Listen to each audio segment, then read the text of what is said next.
Hello दोस्तों, अपने YouTube channel SK classes में आपका स्वागत है।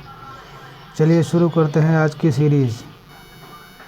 देखिए, शिक्षा एवं मनोविज्ञान से संबंधित प्रश्न हैं कुछ जो UP TET, C TET, MP TET वगैरह में पूछे गए हैं। चलिए आज हम इन प्रश्नों का अध्ययन करते हैं।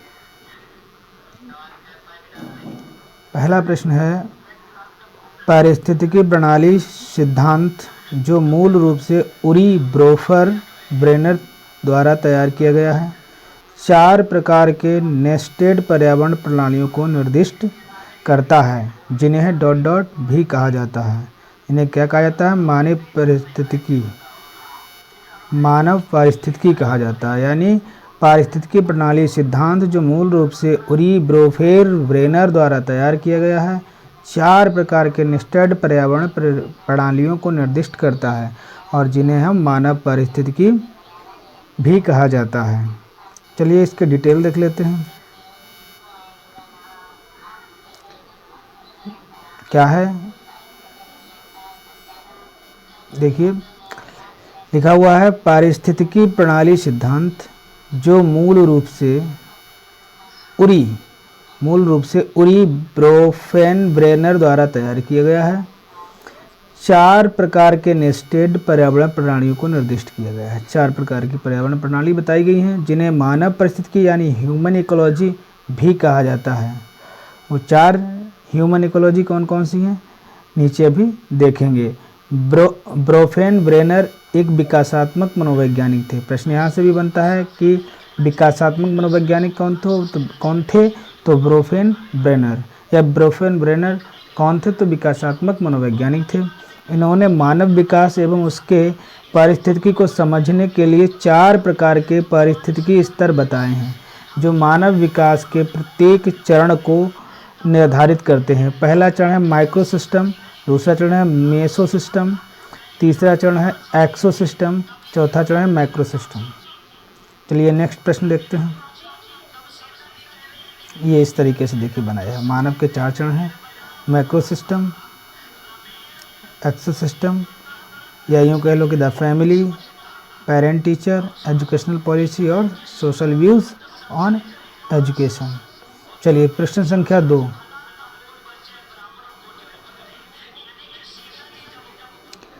व्यक्ति बिना किसी अंतर्निहित मानसिक प्रकरण के पैदा होते हैं, इसलिए सभी ज्ञान अनुभव या धारणाओं से आते हैं।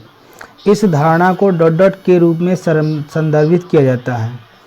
मासूम नोटा, तबुला नोटा, मासूम मना स्थिति या तबुला रस। सेकेंड यहाँ से आते हैं लोग। मासूम महिला या तबला प्राइमस, मासूम नोवस, तबला नोवस। तो इसमें बी वाला आंसर सही है। ठीक है, बी वाला ऑप्शन इज राइट है। ये हो जाएगा आपका मासूम मना स्थिति। चलिए इसकी डिटेल देख लेते हैं।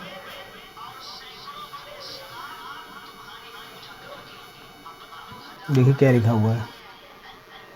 व्यक्ति बिना किसी अंतर्निहित मानसिक प्रकरण के तहत पैदा होते हैं और इसलिए सभी ज्ञान अनुभव व धारणा से आते हैं और इस धारणा को मासूम मना स्थिति के रूप में संदर्भित किया जाता है। यानी व्यक्ति बिना किसी अंतर्निहित मानसिक प्रकरण के पैदा होता है, इसलिए सभी ज्ञान अनुभव या धारणा से आते हैं। इस धारणा को मासूम मना स्थिति के रूप में संदर्भित किया जाता है। इस सिद्धांत का प्रतिपादन जॉन लॉक, जिन्होंने मानव की यांत्रिकी अवधारणा की नींव रखी थी। मानव की यांत्रिकी अवधारणा की नींव किसने रखी थी? जॉन लॉक ने रखी थी, ने किया था। लॉक के अनुसार अनुभव हमारे दिमाग में हमारी इंद्रियों को कैप्चर करने की एक प्रति बनाते हैं। समय बीतने के साथ हम उन प्रतियों में पैटर्न का पता लगाना सीखते हैं और जो हमारे दिमाग में रहते हैं, जो अवधारणाओं को प्रकट करता है।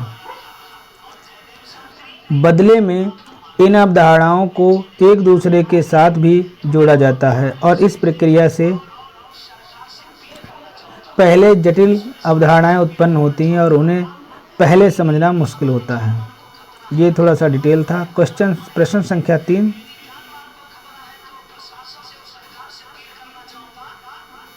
प्रश्न संख्या 3, 1 मिनट देखते हैं जरा।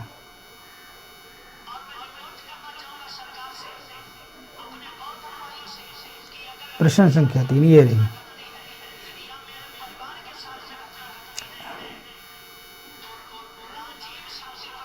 प्रश्न संख्या 3 है, छात्र अधिगम का वार्क मॉडल इनके द्वारा प्रस्तावित किया गया था। तो ऑप्शन संख्या बी सही है। ऑप्शन बी सही है, नील फ्लेमिंग के द्वारा। यानी छात्र अधिगम का वार्क मॉडल किनके द्वारा तैयार किया था? नील फ्लेमिंग के द्वारा। कहा गया छात्र अधिगम का वार्क नील डी फ्लेमिंग द्वारा प्रस्तावित किया गया था। वार्क न्यूरो लैंग्वेज प्रोग्रामिंग NLP का प्रस्तावित रूप है। वार्क मॉडल 1987 में लिंकन विश्वविद्यालय में किए गए शोध कार्य के माध्यम से लॉन्च किया गया था।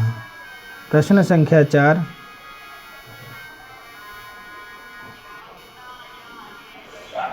कौन सी शिक्षा मनोविज्ञान की सर्वाधिक व्यक्तिनिष्ठ विधि है?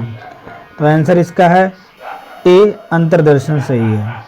शिक्षा मनोविज्ञान की सर्वाधिक व्यक्तिनिष्ठ विधि अंतर्दर्शन है। सर्वाधिक व्यक्तिनिष्ठ विधि कौन सी है? तो अंतर्दर्शन है। इस विधि का प्रतिपादन विलियम वुंट ने किया और उनके शिष्य टिचनर ने किया था। यानी विलियम वुंट और टिचनर, इन दोनों ने मिलकर के व्यक्तिनिष्ठ विधि, सर्वाधिक व्यक्तिनिष्ठ विधि का जो है प्रतिपादन किया। अंतर्दर्शन विधि में मनोवैज्ञानिक अपने ही भाव, अनुभवों, व्यवहारों, संवेगों आदि का अंतर्निरीक्षण करके उसका विश्लेषण करते थे और मनोवैज्ञानिक नियमों, सिद्धांतों का प्रतिपादन भी करते थे। प्रश्न संख्या 5, कोलिसिस्टोकाइनिन एक हार्मोन है जिसकी सुई यदि दी जाए तो इससे प्राणी में क्या होता है? इससे प्राणी में भूख कम हो जाती है। ठीक है,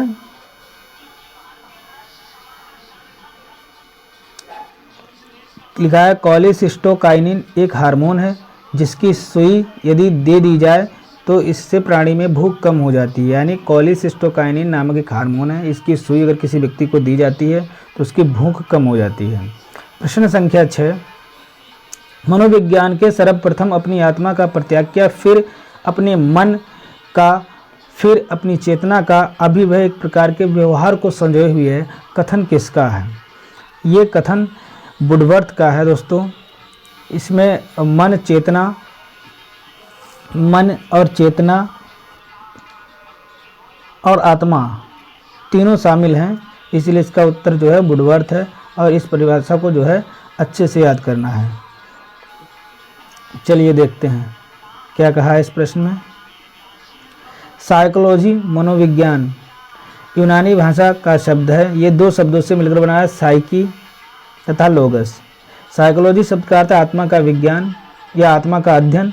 काल चक्र के अनुसार मनोविज्ञान का विषय बदलता रहा और अंततः मनोविज्ञान का विषय व्यवहार का अध्ययन बना। अंत में हमने इसे ये स्वीकार किया कि मनोविज्ञान किसका विज्ञान है? व्यवहार का अध्ययन। व्यवहार का अध्ययन करता है। जैसे व्यवहार, पहले आया आत्मा, फिर मन, फिर चेतना और उसके बाद में व्यवहार। और आज आधुनिक रूप में हम इसे व्यवहार का मनोविज्ञान के नाम से जानते हैं। ये इसकी परिभाषा जो ऊपर हम देख चुके हैं। चलिए प्रश्न संख्या 7 में देखते हैं। मनोविज्ञान प्रारंभ में किस विषय का अंग था? तो दोस्तों इसका आंसर ए सही है, दर्शन शास्त्र का अंग था। शुरू में मनोविज्ञान जो है दर्शन, देखो ये हरियाणा टेट में भी आ चुका है। ठीक है, तो दर्शन शास्त्र का अंग था। चलिए इसकी डिटेल से समझ लेते हैं। मनोविज्ञान प्रारंभ में दर्शन शास्त्र का विषय हुआ करता था। मनोविज्ञान का जन्म ही दर्शन शास्त्र से हुआ है, इसलिए मनोविज्ञान का आरंभिक विषय आत्मा रहा। साइकोलॉजी दो शब्दों से मिलकर बना है, साइकी प्लस लोगस। साइकी का अर्थ आत्मा, लोगस का मतलब होता है अध्ययन करना, यानी आत्मा का अध्ययन का। अंग्रेजी शब्द में साइकोलॉजी शब्द का अर्थ होता है आत्मा का अध्ययन। नेक्स्ट क्वेश्चन संख्या 7, प्रारंभ में आत्मा का प्रयोग किस शास्त्र में किया जाता था? तो इसका भी जवाब है दर्शन शास्त्र। दर्शन शास्त्र वह ज्ञान है जो परम सत्य और प्रकृति के सिद्धांतों और उनके कारणों की विवेचना करता है। दर्शन शास्त्र सामाजिक चेतना के रूप में से एक है। दर्शन शास्त्र का संबंध आत्मा से है, जिसमें व्यक्ति के आत्मा यानी अंतर्निहित ज्ञान का अध्ययन किया जाता है। सेम जैसा ऊपर वाला प्रश्न था वही प्रश्न है। चलिए क्वेश्चन संख्या 9 देखते हैं।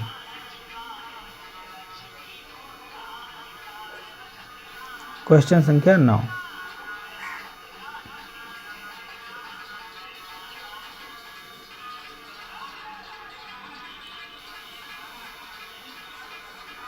क्वेश्चन संख्या 9 है,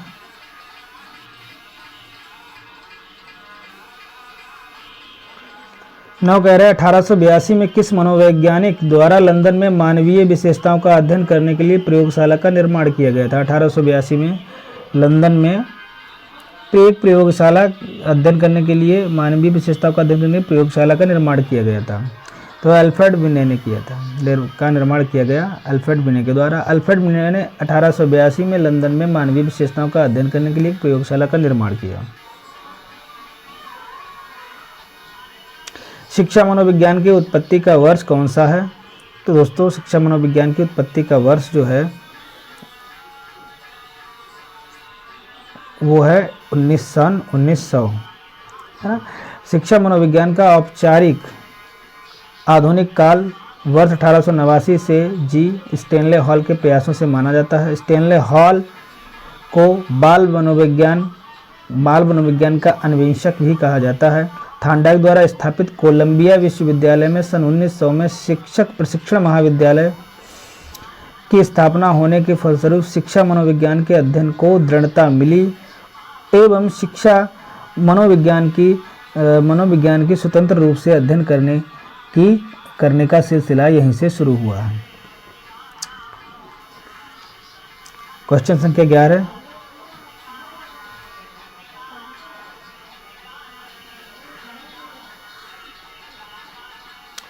क्वेश्चन संख्या 11 शिक्षा मनोविज्ञान का संबंध किससे नहीं है?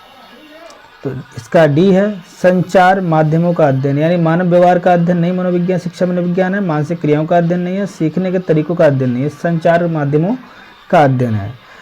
शिक्षा मनोविज्ञान की वह शाखा है जो शिक्षा का मनोवैज्ञानिक रूप से अध्ययन करती है और इसका संबंध मानव के व्यवहार, मानसिक क्रियाओं, सीखने के तरीकों, व्यक्ति और समायोजन, व्यक्तिगत भिन्नताओं, पाठ्यक्रम निर्माण, अध्ययन विधियां, मापन एवं मूल्यांकन से संबंधित होता है शिक्षा मनोविज्ञान। जबकि संचार माध्यमों का अध्ययन सूचना एवं संचार प्रौद्योगिकी के अंतर्गत किया जाता है। क्वेश्चन संख्या 12,